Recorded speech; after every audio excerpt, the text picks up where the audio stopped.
Episodi yetu ya kwanza inaanza na huyu ni nani? Simulizi wako wa sauti tulivu ya kuaminika lakini yenye uzito.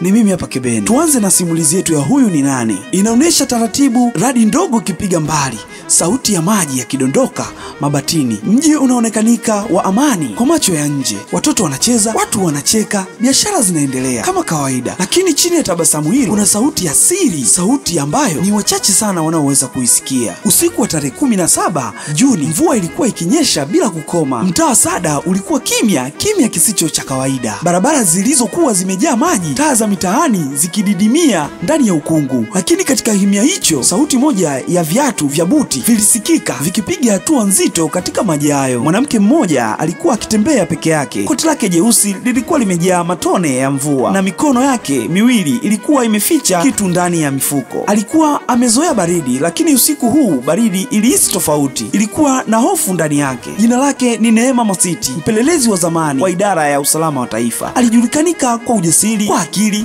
na kwa siri, lakini miaka 3 nyuma iliyotoweka ghafla kutokana na idara hiyo, na tangu siku hiyo hakuna aliyejua alipo. Lakini usiku huu alikuwa anarudi mtaa wa Sada, rudi nyumba nambari 41. Barua isiyo na jina ilikuwa imefika nyumbani kwake asubuhi ile, ikiwa imewekwa chini ya mlango, bahasha nyeupe yenye maneno matatu tu, rudi nyumba 41. Alipoiona barua hiyo, moyo wake ulirudi nyuma, miaka 3 nyuma, siku ile iliyopoteza kila kitu, kazi yake, jina lake na mtu aliyempenda. Kamanda Kelvin Mositi alipotea kwenye operation ya usalama. Hakuna mwili uliopatikanika, hakuna taarifa. Walisema ameteketea kwenye mlipuko, lakini moyoni mwa Neema hakuwahi kuamini kuna kitu hakikukamilika. Mlango unafunguka, hatua za taratibu ndani ya nyumba, sauti ya maji yakidondoka. Nyumba nambari 41 ilikuwa kimya, vumbi likiwa limejaa kila kona. Kuta zake zenye rangi zilizofutika zilionekana kama mashahidi wa muda. Meza moja tu ya mbao iliyobaki pale pale alipoiachaga miaka 3 nyuma. Juu yake kulikuwa na kitu kimoja tu, picha ya mwanaume. Nusu ya uso wake imechomwa moto, nusu nyingine imebaki kama macho makali, kama yanayomtazama moja kwa moja. Chini yake kulikuwa na maandishi madogo ya wino mweusi, huyu ni nani?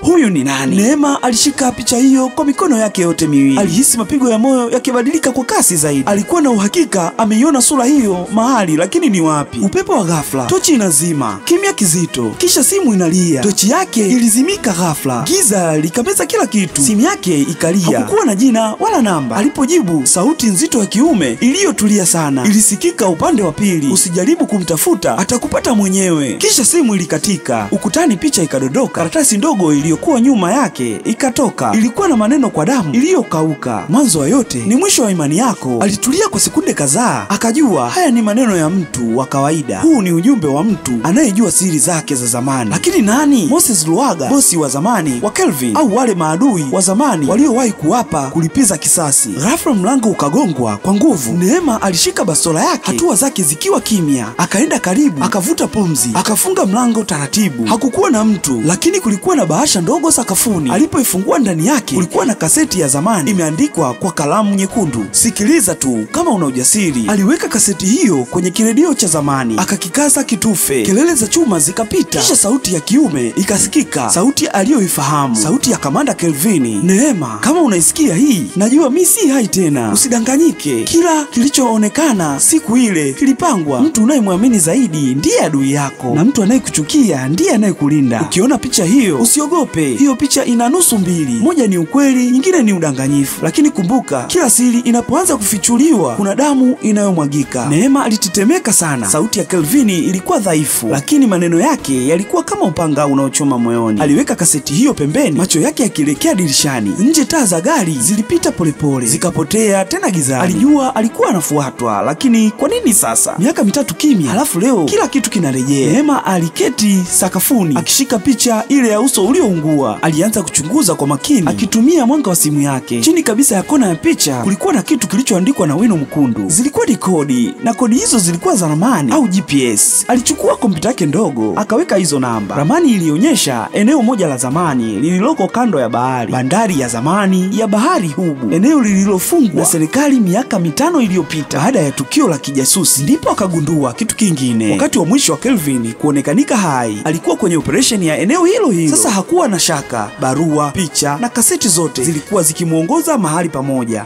Bandari ya zamani. Alitoka nje na aliwasha gari. Saa 11 alfajiri, mvua ikiwa bado inaendelea kunyesha, Neema aliondoka kuelekea bandarini. Barabara zilikuwa tupu, taa za mtaa zikiwa zimezima. Macho yake yalikuwa makini, moyo wake ukienda kasi. Hii ilikuwa safari ya hatari, lakini hakujua kuna macho mengine yalikuwa yakimwangalia kupitia kamera ya usalama. Macho ya mtu aliyeandika ujumbe ule wa kwanza, rudi nyumba namba 41. Alipofika bandarini, anga ilikuwa ya kijivu, upepo ukivuma kama kilio cha bahari. Alijipenyeza kwenye ghala moja lililokuwa limechakaa. Ndani kulikuwa na vumbi, mapipa ya zamani na harufu ya chumvi, lakini kulikuwa na kitu kingine, kamera iliyokuwa imewashwa na skrini ndogo ikionyesha uso wake moja kwa moja. Kisha sauti ikasikika ikitoka kwenye spika, umefika Neema, umefika mahali ambapo kweli unaanza na amani inakufa. Neema alitazama juu, akasema taratibu, wewe ni nani? Kisha skrini ikabadilika, ikaonyesha uso wa mwanaume mmoja, nusu ya uso wake umeungua, macho yale yale kutoka kwenye picha. Kisha sauti ikasema, nilikuwa mara moja Neema, sasa ni zamu yako kuishi ndani ya uongo wangu. Mlipuko mdogo wa umeme ukatokea, skrini ikazima, upepo unavuma kwa nguvu, kwa sauti ya mwisho nzito ya kipekee. Na hapa ndipo hadithi inaanza. Neema hajui kama anachunguza mauaji au anachunguzwa. Kila kitu anachogusa kinafungua mlango mwingine wa giza, na kila mlango unaleta swali moja kuu zaidi: